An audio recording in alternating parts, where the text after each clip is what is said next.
ওইখানে যে বাংলাদেশে যে অস্থির পরিস্থিতিটা, প্রশাসনিক বলুন, বিভিন্ন জায়গাতে বলুন, মানে ঢাকা শহরের শাহবাগে বা বিভিন্ন জায়গাতে বাংলাদেশের এই অস্থির পরিস্থিতিতে আপনি কি করে এই ভ্রমণটা শেষ করলেন? আমি ভ্রমণ করেছি এই যে পরিস্থিতিকে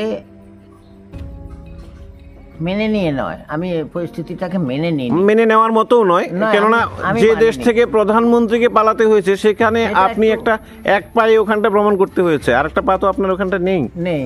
তো আমি যাই হোক ওই পরিবেশটা আমি মেনে নিই না। আপনি একটা কথা বললেন, সেটা হচ্ছে যে জাতীয় পতাকা, আপনাদের ইন্ডিয়ার যে জাতীয় পতাকা সেটা লাগানো একটা অসুবিধা ছিল। আমি ওখানে আমাকে কিছু লোকে বলেছিল যে আপনি ভারতের থেকে এসেছেন, এইটা পরিচয়, আপনি যত এড়িয়ে চলবেন তত সুস্থ থাকবেন এবং গার্ড পাবেন।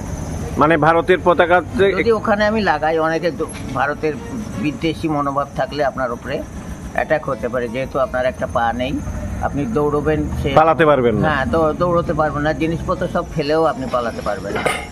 এই জন্য জাতীয় পতাকাকে এখন এখানে আমি লাগিয়ে দিলাম। মানে ইন্ডিয়াতে এসে লাগালেন? ঢুকে ইন্ডিয়ার পতাকা লাগিয়ে দিলাম। দাঁড়ান,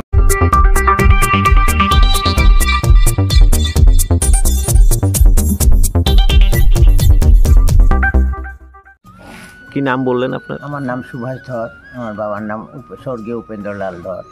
কোথায় বাড়ি? কোথায়? আমার বাড়ি বর্তমানে শ্যামনগর, উত্তর 24 পরগনা, ব্যারাকপুর মহকুমা, জগদ্দল থানা, পশ্চিমবঙ্গ। আচ্ছা। এবং ওইখান থেকে আমি বাংলাদেশের উদ্দেশ্যে সূর্য সেনের বাড়িতে যাওয়ার উদ্দেশ্যে এসেছি। মাস্টারদা সূর্য সেন। আচ্ছা। ওনার ভিটা আমাদের পূর্বপুরুষের ভিটা, আমার জন্মস্থান, আমার পিতার জন্মস্থান, আমার পিতার জন্মস্থান এবং কয়েক পুরুষের জন্মস্থান ওই ভিটাটাই। আপনি কি সফরে বেরিয়েছেন বাইসাইকেলে? আমি সফরে বেরিয়েছি। দেখতে পেলাম আমার বাবা স্বদেশী আন্দোলনকারী সূর্য সেনের সঙ্গী ছিলেন। আচ্ছা, দেখতে পেলাম আপনার একটা পা, মানে আপনি চলাচল, একটা পা ক্যান্সারে আক্রান্ত এবং ওই জন্য আমার পাটি কেটে বাদ দেওয়া হয়। এই অবস্থায় আমাদের আর্থিক অবস্থাটা খুব একটা ভালো নেই। যে দেশে প্রধানমন্ত্রী পালাতে হলো, যেই দেশে প্রধানমন্ত্রী থাকতে পারলেন না, একটা অস্থির পরিস্থিতি, যেখানে হিন্দুদের উপর সাংঘাতিকভাবে নির্যাতন হলো, যেখানে হিন্দুদেরকে মানে পুলিশকে মেরে রাস্তায় ঝুলিয়ে দেওয়া হলো, যেখানে এই বর্বরতার মাঝেও আপনি ওখানটায় গেলেন একজন হিন্দু হয়ে। তার মাঝেও আমি চাই বন্ধুত্ব সম্পর্ক তারা বজায় রাখুক, কিন্তু বর্বরতাটাকে ত্যাগ করুক, মনের মধ্যে থেকে হিংসাটাকে ত্যাগ করুক। এবং না, আপনি যে ওখানটায় গেলেন, আপনি যে একজন ভ্রমণকারী হিসেবে, সাইকেলে ভ্রমণকারী হিসেবে ওখানটায় গেলেন, সবাই পালিয়ে বেড়াচ্ছে, কিভাবে নিজের প্রাণ রক্ষা হয়? আপনি তো চলাচলেও অক্ষম, পাশাপাশি আপনার বাইসাইকেল, ওই ক্ষেত্রে আপনার মানে কি ধরনের পরিস্থিতির সম্মুখীন হয়েছিলেন? অনেক ভালো খুঁজে পেয়েছি, খারাপ খুব কম। এই কম খারাপগুলো বিষাক্ত করে দিচ্ছে পরিবেশটা। এই যে সবসময় অত্যাচার, সবসময় হিন্দুদের উপর ডিরেক্ট বাড়িতে গিয়ে জ্বালিয়ে দেওয়া, এরা কিছু লোক আছে, বেশি নয়, যাদেরকে আমরা এক ধরনের রাজাকারই বলবো। মানে আপনি এই ফ্ল্যাগ লাগাতে পারেননি কেন? হ্যাঁ, উনি বললেন যে এই ফ্ল্যাগটা লাগালে হয়তো আপনার একটু অসুবিধা হতে পারে। যারা বিভিন্ন মানসিকতার লোক আছে, যার মানসিকতা ভারত বিরোধিতা থাকবে, সে হয়তো আপনাকে একটু অপমানজনক কথা বলতে পারে বা আপনার উপরে কোনো রকম ক্ষতি করতে পারে, আপনার সাইকেলটার ক্ষতি হয়ে যেতে পারে। এই জন্য আপনার তো আমার এমনিতেই একটা পা নেই, তো আমাকে মানে পালিয়ে বাঁচাটাও একটা কঠিন ব্যাপার হয়ে দাঁড়াবে।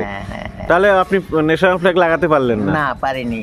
তো আমি ভাবলাম যে ঠিক আছে, বাংলাদেশি পতাকাও যদি লাগাবো না, তাহলে এটাও লাগাবো না, তা নাহলে আমি বাংলাদেশ ভারত দুটোরই পতাকা লাগাতাম। তাহলে ফ্ল্যাগ কোথায় লাগালেন? এখন ভারতে এসে, মানে ইন্ডিয়াতে এসে বিলোনিয়াতে বর্ডার পার হয়ে পতাকা লাগিয়ে দিলাম। মানে ওখানে গিয়ে ইন্ডিয়ার পতাকা খুলে ফেললেন, আবার ওখান থেকে ভ্রমণ শেষ করে, বাংলাদেশ থেকে ভ্রমণ শেষ করে এখানে এসে ফ্ল্যাগ লাগালেন। আবার ফ্ল্যাগ লাগালেন। এই বিষয়টা কি বলবেন? আপনি একজন ভ্রমণকারী হিসেবে ওখানটায় দেশের হয়ে ফ্ল্যাগ লাগাতে পারলেন না। এটা আমার কাছে খুব দুঃখের বিষয় যে আমি এক দেশের থেকে আরেক দেশে যাচ্ছি, এক দেশের পতাকা আছে, আরেক দেশের পতাকা, দুটো মিশিয়ে আমি যেতে পারলাম না। বন্ধুত্ব যেখানটায় পুলিশকে, মানে আমরা যার উপর ভরসা করি, সেই পুলিশকে রাস্তায় মেরে উল্টো ঝুলিয়ে দেওয়া হয়েছে। যেই পুলিশ আস্তানা নিতে হয়েছে একেবারে বাড়ির ছাদে, সেখানটায় আপনি প্রশাসনিক ক্ষেত্রে কি সাহায্য পেলেন? এর মধ্যে আমি দেখেছি অনেক পুলিশ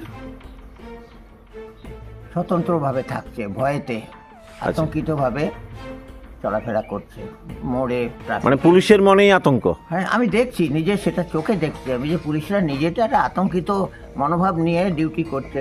কোন দিকে তাকাবো, কোন গাড়িটা কোন রুটটাকে ঠিক করব, কন্ট্রোল করব। ট্রাফিকের অনেক যেখানটায় ওনারা মানুষকে নিরাপত্তা দেবেন, ওরা নিজেরাই নিরাপত্তাহীনতায় ভুগছে, নিরাপত্তার অভাব অনুভব করছেন। আমি যেটা দেখলাম এইটুকু আমি বলতে পারি। তবে একটু মনে হয় তাড়াতাড়ি ঠিক হয়ে যাওয়া উচিত, বেশি দেরি করা উচিত নয়। বাংলাদেশকে দাঁড়াতে হবে, যত দেরি করবে তত বাংলাদেশের ক্ষতি, আর্থিক দিক থেকে ক্ষতি হবে, ওদের দেশের উন্নতি হবে না, পিছিয়ে যাবে দেশ। এখনই আমার মনে হয় কয়েক বছর পিছিয়ে গেছে। এই যে একটা অস্থির পরিস্থিতি, এর মাঝেও আপনার ভ্রমণ শেষ করলেন। হ্যাঁ, আজকের দিনে দাঁড়িয়ে আপনি ইন্ডিয়াতে এসে নিজের দেশের ফ্ল্যাগ লাগাতে পারলেন, কি অনুভব করছেন? আপনি এখন জীবিত, আমি এখন সুরক্ষিত এবং খুব আনন্দিত। এখন আমি বলবো বাংলাদেশকে আমি খুব বেশি ভালোবাসবো, আরও বেশি ভালোবাসবো। আমি জীবিত ফিরে আসার জন্য অনেক বেশি ভালোবাসবো এবং ভারতের সাথে সুসম্পর্ক রেখে চলতে অনুরোধ করব। মানে সেখানটা আপনি কি একটা নিঃশ্বাস ফেলছেন? হ্যাঁ, যে হ্যাঁ আমি বেঁচে আছি। স্বর্গের নিঃশ্বাস ওইটা। অথচ আপনি একজন ভ্রমণকারী। আমি একজন ভ্রমণকারী। আমি এখন সারা ভারতবর্ষ ঘুরবো এইভাবেই, বছর 2 বছর যাই লাগুক। এখানটা ভয় লাগবে না? না, ভারতে আমার কোনো ভয় নেই। আপনি বাংলাদেশের মানে যে জায়গাতে গিয়েছিলেন, কোথায় গিয়েছিলেন? চট্টগ্রাম, রাউজান, নোয়াপাড়া। আচ্ছা, সূর্য সেনের, মাস্টারদা সূর্য সেনের বাড়িতে। মাস্টারদা সূর্য সেনের বাড়ি এবং আমাদের বাড়ি দুটো একই সাথে। ও ওখানটা আপনার বংশধর? পুকুরের এপার আর ওপার। আমার মায়ের কাছে যেটা আমার শোনা, আমার মা বলেছেন সূর্য সেনের বাড়ি আমাদের বাড়ির থেকে দেখা যায়। মানে আবেগের বশেই ওখানে যাওয়া? আবেগের বসে না, জন্মভূমিটাকে স্পর্শ করার ইচ্ছা নিয়ে যাওয়া। এবং আমার বাবা সূর্য সেনের সহযোগী স্বদেশী আন্দোলনকারী বিপ্লবী ছিলেন।